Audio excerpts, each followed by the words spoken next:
las que no saben lo suficiente como para tener temor, y las que conocen sus Biblias. Y quiero hablar de este tercer grupo. Sigamos leyendo 2 Tesalonicenses 1, desde la segunda parte del verso 7 y en adelante.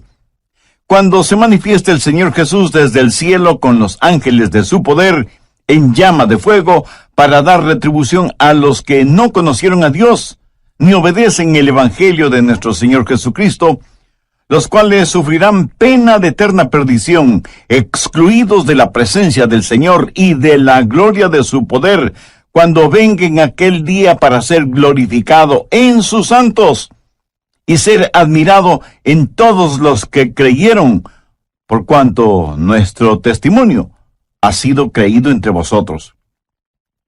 Mi amigo, esta porción bíblica está saturada de increíbles verdades. ¿Cuál es la esperanza del mundo? No es la política, ni el gobierno, ni la ciencia, ni la educación, ni siquiera la religión. Con todo mi corazón creo que la única esperanza para este mundo es la segunda venida del Señor Jesucristo. ¡Qué glorioso será el día de su segunda venida, cuando será coronado como Rey de Reyes y Señor de Señores! En la actualidad su señorío está encubierto. Más bien yo diría que está siendo ignorado. Cuando Él vino la primera vez, vino como el humilde Nazareno. Cuando venga por segunda vez, vendrá como Rey, como Señor, y vendrá para ser glorificado y admirado por sus santos. Aquel que fue despreciado, ridiculizado, golpeado, flagelado, coronado con espinas, clavado en una cruz y enterrado en una tumba ajena, es el que vendrá por segunda vez. Y aunque su segunda venida será horrorosa para sus enemigos, será un día de gloria para sus hijos y sus hijas. Los santos de todas las edades, al pensar en su segunda venida, no dejaron de orar: ven pronto, Señor Jesús. En el verso 7 leemos: cuando se manifieste el Señor Jesucristo. Note que el apóstol no dice si es que, sino que dice ¿cuándo? No como pregunta, sino como confirmación. Ahora, ¿cuándo será eso? Jesús regresará en el momento preciso.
La Biblia dice que Jesús vino la primera vez en el cumplimiento del tiempo. Ni un minuto antes, ni un minuto después. De la misma manera, su segunda venida será a tiempo. Busque Malaquías 4:2. Mas a vosotros los que teméis mi nombre, nacerá el sol de justicia, y en sus alas traerá salvación. Déjeme decirle algo acerca de este sol de justicia. Usted no puede ni acelerar ni detener la salida del sol, ¿verdad? Pues así será la segunda venida del Señor. No podemos ni acelerarla ni detenerla, pero un día Él vendrá nuevamente. Abrirá la cortina de la mañana y alumbrará al mundo con la adorada luz de su segunda venida. Piense conmigo en lo maravilloso de esa mañana. Mire el verso 10 de 2 Tesalonicenses 1. Cuando venga en aquel día para ser glorificado en sus santos. La palabra glorificado en el original griego conlleva la idea de admiración, de asombro. Piense en lo que vamos a ver que causará nuestra admiración, nuestro asombro. Vamos a ver la realidad de su amor transformador. Aquellos que fueron necios y odiaron a Dios serán conquistados por su soberano amor. Aquellos que fueron ciegos espirituales, sus ojos serán abiertos al glorioso esplendor del Evangelio del Señor Jesucristo. Los que estaban esclavizados por los demonios de la lujuria sexual, o el licor, o las drogas, o lo que sea, serán liberados y justificados. Veremos a todos los santos de Dios resucitar con cuerpos glorificados. Cuerpos como el del Señor Jesús. Y lo veremos como rey, como profeta, como sacerdote. Y no habrá vestigio de pecado en nosotros. De todas estas cosas nos admiraremos y asombraremos cuando Jesús venga por segunda vez. Pero no solo nos maravillaremos de su amor transformador, sino que también de su gracia salvadora. Pablo les dice a los tesalonicenses: cuando vengan aquel día para ser glorificado en sus santos y ser admirado en todos los que creyeron. ¿Qué es lo que nos capacita para ser arrebatados y transformados de esta manera? No por nada de bueno que hayamos hecho, sino como la Biblia lo dice tan sencilla pero sublimemente, por haber creído en el Señor Jesucristo. Su amor es el amor transformador que provocará nuestro asombro, y su gracia salvadora será motivo de nuestra alabanza. Ahora ponga su atención en la frase «en todos los que creyeron». Piensa en eso. Ninguno de ellos se perderá. Ningún hijo o hija de Dios se perderá. Cuando Jesús nos salva, Él nos guarda y protege. Jesús dijo: yo les doy vida eterna, y no perecerán jamás, ni nadie las arrebatará de mi mano. Y no debemos pensar solo en lo maravilloso de su venida, sino también en el testimonio de su venida. Pablo, al escribir a los hermanos en la iglesia de Tesalónica, les estaba dando su testimonio. Hermanos, aquel Jesús que vino, vendrá otra vez. Y ellos creyeron ese testimonio. Pero Pablo constantemente testificaba sobre la segunda venida del Señor. Ese era uno de los puntos fuertes de su predicación, y los hermanos recibieron el testimonio del apóstol. El apóstol les dijo: les hemos dado testimonio a ustedes que creen. ¿Sabe usted cuál será mi mayor gozo cuando esté en el cielo?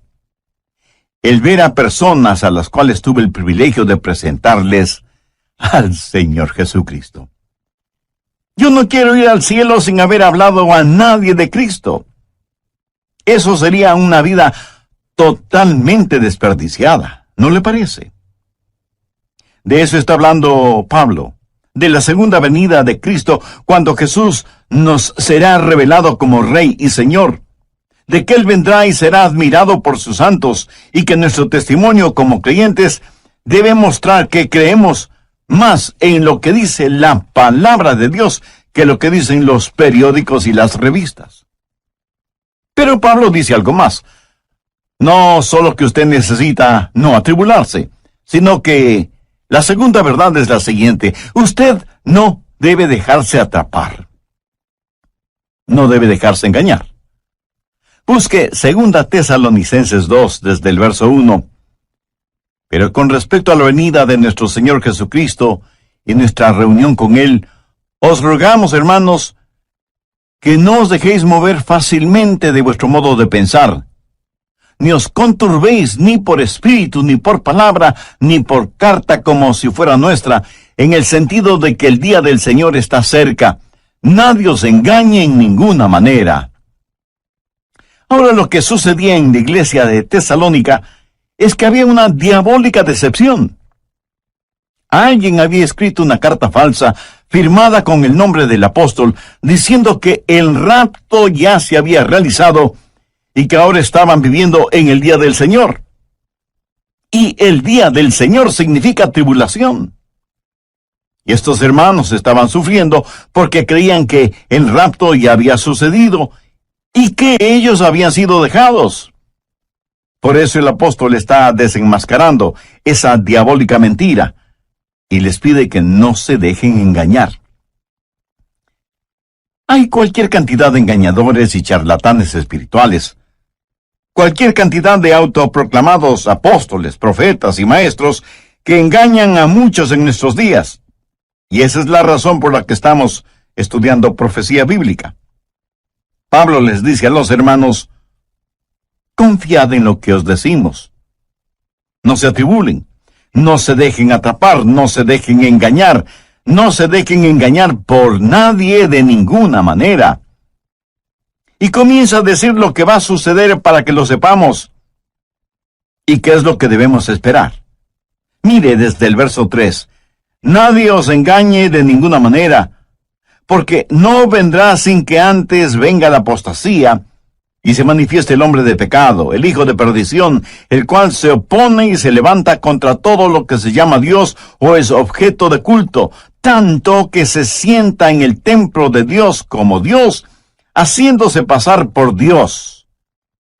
¿No os acordáis que cuando yo estaba todavía con vosotros, os decía esto? Aquí Pablo comienza a hablar de la venida del anticristo, llamado también la bestia, el hombre de pecado, el malvado, el hijo de perdición, y el juicio de Dios viene sobre él. Y Pablo dice que para que el día del Señor se haga realidad, primero tiene que darse la apostasía, y luego vendrá el anticristo, a quien el apóstol lo llama el hombre de pecado. ¿Hay o habrá un hombre tan depravado que la Biblia lo identifica como el hombre de pecado? Actualmente estamos viendo cuán lejos ha ido la raza humana. Comenzó con el pecado del hombre y terminará con el hombre de pecado. Este hombre será la esencia misma del mal, la encarnación de la maldad, la perversidad en forma humana. Será el diablo luciendo ropaje humano. En Apocalipsis 13 se lo identifica como la bestia, que vendrá pretendiendo ser el Cristo, pero solo será un Cristo falsificado. Jesús dijo: el que me ha visto a mí, ha visto al Padre. Cuando el anticristo, la bestia, el hijo de perdición, el hombre de pecado, venga, dirá igualmente: el que me ha visto a mí, ha visto a mi Padre, porque será la encarnación de Satanás. ¿Y qué es lo que él va a hacer? Mire el verso 4. Se opone y se levanta contra todo lo que se llama Dios o es objeto de culto, tanto que se sienta en el templo de Dios como Dios, haciéndose pasar por Dios. La suprema ambición del diablo es el ser adorado. Mire lo que él dijo en Isaías 14:14. Y seré semejante al Altísimo. ¿Lo ve? Satanás quiere recibir adoración. Por eso se opone a Dios y a todo lo que tiene que ver con Dios, y hasta llegará a sentarse en el templo como si fuera Dios. De paso, quiero decir que esto revela que el templo de Jerusalén será reconstruido. La Biblia enseña que vendrá un tiempo de apostasía, de desviarse completamente de la palabra de Dios, y que durante ese tiempo el hombre de pecado, la bestia, el anticristo, será revelado. Por eso Pablo dice en 2 Tesalonicenses 2:3, nadie os engañe en ninguna manera, porque no vendrá sin que antes venga la apostasía y se manifieste el hombre de pecado, el hijo de perdición. Aquí la palabra manifieste literalmente significa que va a ser expuesto, se va a quitar el velo o cortina que lo oculta. Ahora, si el rapto está cercano, eso quiere decir que el anticristo está ya vivo y presente en algún lugar de nuestro planeta Tierra, y está esperando el momento oportuno para darse a conocer, para quitarse el disfraz. El apóstol Pablo dice claramente que ya está en nuestro mundo el espíritu del anticristo. Anote 2 Tesalonicenses 2, los versos 6 y 7. Y ahora vosotros sabéis lo que lo detiene, a fin de que a su debido tiempo se manifieste. Porque ya está en acción el misterio de la iniquidad, solo que hay quien al presente lo detiene, hasta que él a su vez sea quitado de en medio. Aquí se habla del poder que restringe al diablo. Pablo dice que existe en el mundo un espíritu de iniquidad, y por eso es que la maldad es tan prevalente en nuestros días. Estuvo presente en la época de Pablo, tanto como lo está presente en nuestra época. Estamos enfrentando seres espirituales de maldad que están bien organizados, son inteligentes, invisibles, incansables. La Biblia los identifica como el misterio de iniquidad. Es una conspiración diabólica que se hará más fuerte en los últimos días, liderada por el anticristo. Sin embargo, la Biblia dice que esta conspiración está siendo detenida, restringida. Mire nuevamente el verso 7, porque ya está en acción el misterio de la iniquidad, solo que hay quien al presente lo detiene, hasta que él a su vez sea quitado de en medio. ¿Quién es el que restringe a Satanás? Verá, Satanás no puede hacer todo lo que hoy quiere hacer, pero que un día sí lo hará. Hay alguien que detiene a ese anticristo, a este superhombre de Satanás, para que no haga todo lo que quisiera hacer este mismo momento. ¿Quién tiene ese poder para restringir las actividades de Satanás? Es el Espíritu Santo, cuyo ministerio es el ayudar a los santos. Pero no solo eso, sino que también debe restringir a Satanás. Así que el ministerio del Espíritu Santo es doble: ayudar a los santos y restringir la obra del diablo. Cuando el rapto se haga una realidad y los creyentes sean arrebatados para encontrarse con el Señor Jesús en el aire, el Espíritu Santo que vive en nosotros se irá quitado del camino. Verá, la genuina iglesia cristiana ahora mismo, llena del Espíritu Santo, es el gran obstáculo en la supercarretera de Satanás.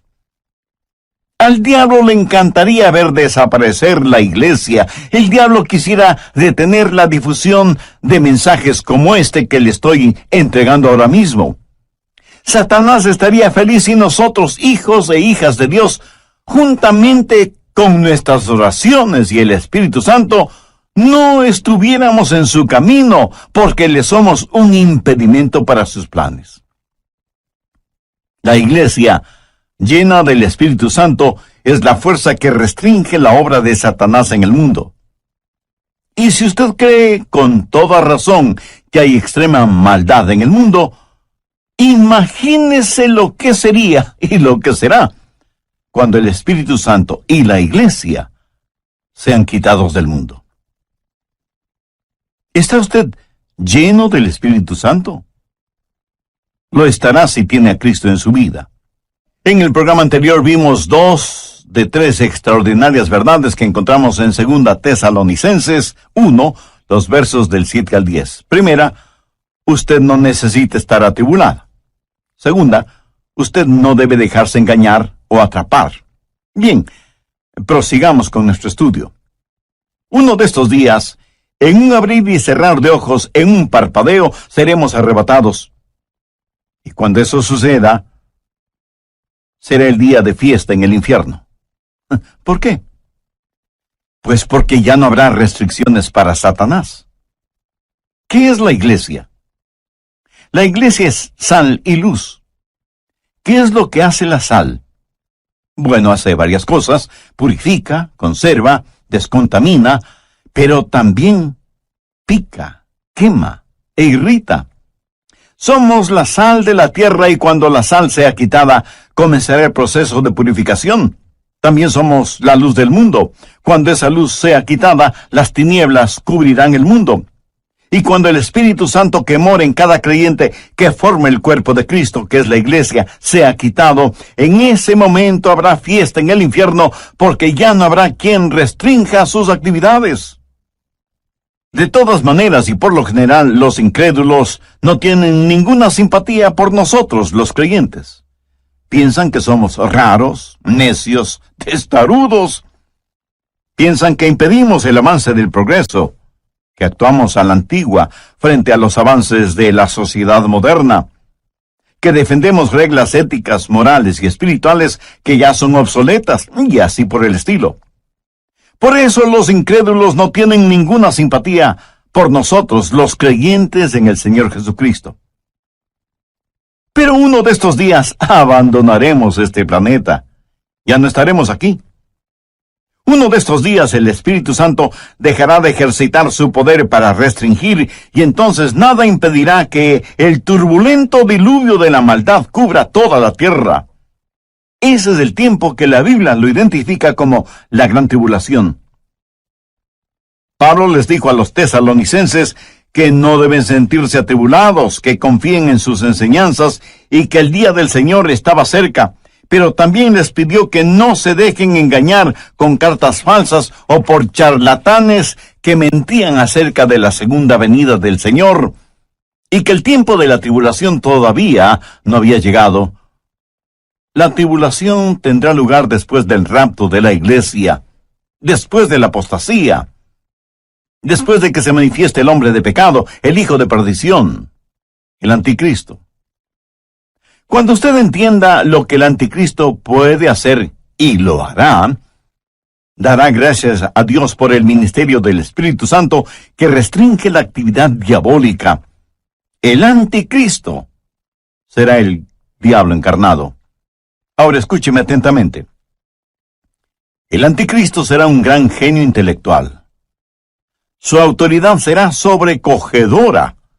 Su odio hacia quienes no están con él será extraordinario. Sus técnicas manipuladoras serán incomparables. Los hombres estarán listos a dar la vida por él. Las mujeres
se desmayarán a sus pies y los niños pronunciarán su nombre como si fuera una alabanza. Y se presentará como un gran líder mundial. Él será parte del plan maestro de Satanás, que convertirá a este mundo en un enorme campo de concentración en donde los seres humanos, todos los seres humanos serán numerados. Este número, esta marca, será lo único que permitirá a hombres y mujeres el comprar o el vender. Él será el sumum de los Atilas, los Hitlers, los Stalins, los Idi Amins, los Saddam Husseins, que han existido y que existirán. Piense, la maldad de todos ellos en un solo hombre. Por eso la Biblia lo identifica como el hombre de pecado. Tendrá registrados a todos los seres humanos en una supercomputadora y bajo un régimen del cual no podrán escapar.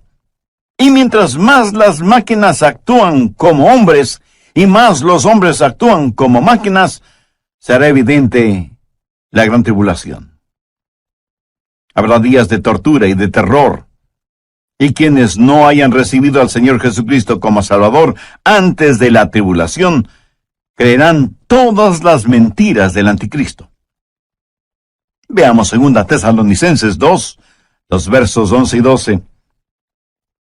Por esto Dios les envía un poder engañoso para que crean la mentira, a fin de que sean condenados todos los que no creyeron a la verdad, sino que se complacieron en la injusticia. Resumamos un poco lo estudiado hasta este momento. Primero, usted no necesita estar atribulado.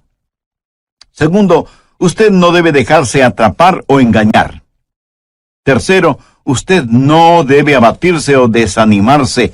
Mire lo que dice el verso 8.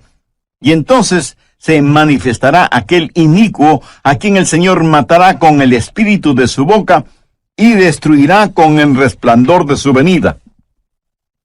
Note que aquel inicuo específicamente se refiere a una persona, a un hombre, y es a este inicuo al que el Señor destruirá. Tal vez alguien me pregunte, pastor, ¿qué significa eso de el Señor matará con el espíritu de su boca? Bueno, gracias por la pertinencia de esa pregunta. Para contestarla, permítame a mí hacerle una pregunta. ¿Sabe usted cómo va a ser peleada la batalla de Armagedón? Por si no lo ha notado, la Biblia dice que la batalla de Armagedón se peleará con palabras que saldrán de la boca de Jesús. ¿Cuáles serán esas palabras? Dos sencillas, pero poderosas palabras. Cáiganse muertos. Eso es. Jesús los consumirá con el espíritu de su boca y con el resplandor de su venida. Amigo, amiga, lo que estoy tratando de decir es que usted no necesita estar atribulado, usted no necesita estar atrapado o engañado, usted no necesita ser abatido o desanimado. ¿Por qué? Se lo digo con toda la unción y la emoción de mi alma, porque Jesús vendrá otra vez. Permítame repetirlo hasta que lo entienda muy bien. Jesús vendrá otra vez. También deseo que aprendan lo siguiente. Hay dos aspectos de la segunda venida de Cristo. Y cuando se habla de su segunda venida, literalmente se está hablando de su aparición física y corporal entre los hombres. No es primordialmente una determinada fecha, sino más bien una serie de eventos que sucederán cuando nuestro Señor Jesucristo venga nuevamente. ¿Cuáles son algunos de esos eventos? En primer lugar, Él viene por su novia, la iglesia, y esa venida será dulce y secreta. Mire lo que Pablo dice en 2 Tesalonicenses 2:1. Pero con respecto a la venida de nuestro Señor Jesucristo y nuestra reunión con Él, ¿cómo será su venida? Busque por favor 1 Tesalonicenses 4:16. Porque el Señor mismo, con voz de mando, con voz de arcángel y con trompeta de Dios, descenderá del cielo, y los muertos en Cristo resucitarán primero. Luego nosotros, los que vivimos, los que hayamos quedado, seremos arrebatados juntamente con ellos en las nubes para recibir en el aire, y así estaremos siempre con el Señor. Así que, primero Cristo viene por su novia, la iglesia. En segundo lugar, Cristo viene con su novia, la iglesia. En el rapto, Él viene para arrebatarnos. Luego, después de la tribulación, Él regresa a la tierra con su novia, la iglesia, para reinar y gobernar. Primero Él viene como novio a buscar a su novia, pero luego regresa como rey soberano a gobernar por 1000 años en la tierra. Serán 1000 años gloriosos de un reino de justicia y de equidad. Y lo que va a suceder será lo siguiente. El Señor Jesucristo destruirá al anticristo. Jesús vendrá en toda su majestad. El anticristo tiene un número, el 666, la marca de la bestia, y querrá que todos los seres humanos la tengan. Usted sabe que el número perfecto es el 7. Y en ese sentido, el 777 es el número de Jesús. Ahora, teniendo esto en cuenta, note cómo voy a leer 2 Tesalonicenses 2:8. Entonces se manifestará aquel inicuo, o sea, el 666, a quien el Señor, o sea, el 777, matará con el espíritu de su boca y destruirá con el resplandor de su venida. ¿No le parece eso extraordinario? Cuando Jesús vino la primera vez, vino para sufrir, padecer y morir por nosotros. Cuando Él venga la segunda vez, vendrá para reinar en poder. Cuando vino la primera vez, le pusieron una corona de espinas. Cuando venga por segunda vez, lucirá su brillante corona de gloria. Cuando vino la primera vez, vino para morir en lugar de los pecadores. Cuando venga por segunda vez, será para ejecutar el juicio sobre los pecadores no salvos, porque Jesús es tanto Salvador como juez. Él mismo dijo, el Padre a nadie juzga, sino que todo el juicio dio al Hijo. La primera vez que vino para buscar y salvar aquello que se había perdido. Cuando regrese, de acuerdo a lo que la Biblia dice, vendrá como llama de fuego para dar retribución a los que no conocieron a Dios, ni obedecen el Evangelio de nuestro Señor Jesucristo. Cuando Jesús vino por primera vez, vino en forma absolutamente humilde. Y aun cuando entró triunfalmente en Jerusalén, lo hizo montado en un burro. Pero la próxima vez que venga, será en poder y gloria. La primera vez los hombres le rechazaron, pero la segunda vez se cumplirá lo que ya está escrito. Vivo yo, dice el Señor, que ante mí se doblará toda rodilla y toda lengua confesará a Dios. ¿Qué hemos aprendido de las Escrituras hoy? Espero que por lo menos 3 cosas. No necesitamos estar atribulados, ni atrapados, ni abatidos. Ahora escúcheme. Si yo no conociera la Biblia, si no supiera nada de profecía bíblica, si no entendiera quién es Jesús y cuál es el plan de Dios para nosotros, le puedo asegurar que sería el pesimista más grande del mundo. Este mundo es como una tragedia escrita por Shakespeare o Cervantes. Tragedias en las cuales uno solo es el espectador, porque nada puede hacer, y menos sin Cristo. Pero así es el mundo en que vivimos. Por eso digo que si no fuera por la realidad de Cristo, por la seguridad de su palabra, por el fiel cumplimiento de las profecías, si no fuera por esas cosas, yo sería el campeón de los pesimistas. Pero no. Escúcheme, soy un convencido optimista. Sé que el Cristo que vino la primera vez regresará. Busque Hechos 1:11. Este mismo Jesús que ha sido tomado de vosotros al cielo, así vendrá como le habéis visto ir al cielo. Ahora, ¿qué significa todo esto para nosotros? Significa que estamos en los gloriosos días, que son los del principio del fin. Y necesitamos dar el siguiente paso. Mis amigos, estos no son días para aletargarnos, o para retroceder, o para callarnos, hasta que el rapto llegue y seamos arrebatados. Debemos pelear nuestra batalla hasta el límite. Yo quiero dejar este mundo como un cristiano maduro. Quiero ser mañana un mejor cristiano de lo que soy hoy. Quiero amar al Señor Jesucristo cada día más y anhelo crecer en la gracia y el conocimiento de nuestro Salvador. ¿Y qué de usted? Quiero, como el apóstol Pablo, llegar al final de mi vida y poder decir, he peleado la buena batalla, he acabado la carrera, he guardado la fe. Por lo demás me está guardada la corona de justicia, la cual me dará el Señor juez justo en aquel día, y no solo a mí, sino también a todos los que aman su venida. ¿Lo notó?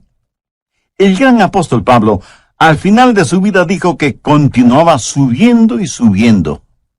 ¿Qué significa esto? Que hay un factor de intercesión. Si Jesús regresa, debemos estar orando por los nuestros que aún no conocen al Señor como Salvador. Debemos alcanzar a cuantos podamos y prepararles para el rapto. Debemos ganar almas para Cristo. Así que no tenemos solo un factor de intercesión, sino también el factor de ganar almas, de decirle a la gente acerca de Jesús. Debemos tener compasión por las almas que se pierden sin Jesucristo, así como también Él tuvo compasión por nosotros. Y hay además el factor preparación. Usted debe sumergirse en las verdades de la Biblia. Este mundo es tan vil y corrompido, y usted necesita defender y enseñar a sus hijos, a sus nietos. Atesore las profecías bíblicas en su corazón y compártalas en su hogar con sus seres amados, y afuera con los vecinos, y en la oficina con sus amigos. Prepárelos para lo que vendrá sobre este asunto.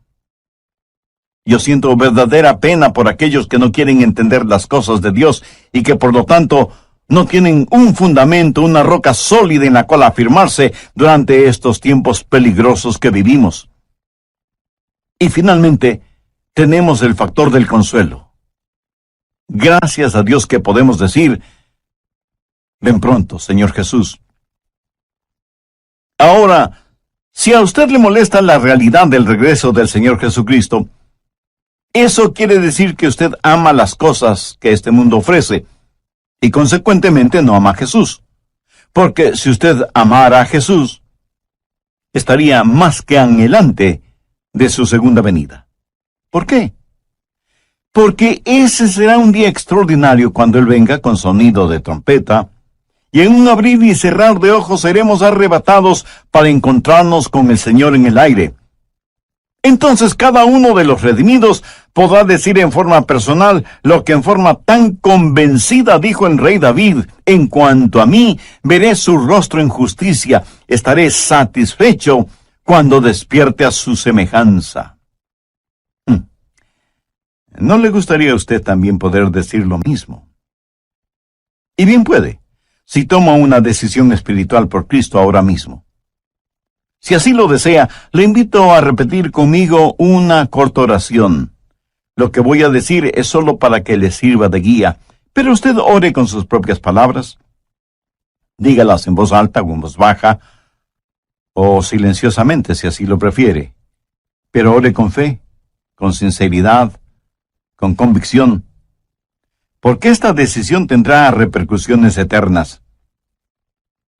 Querido Dios, gracias por este mensaje de tu palabra que he podido escuchar. Confieso que no he pensado mayormente en el regreso de Jesús, pero me doy cuenta que eso se debe a que no tengo a Cristo en mi corazón.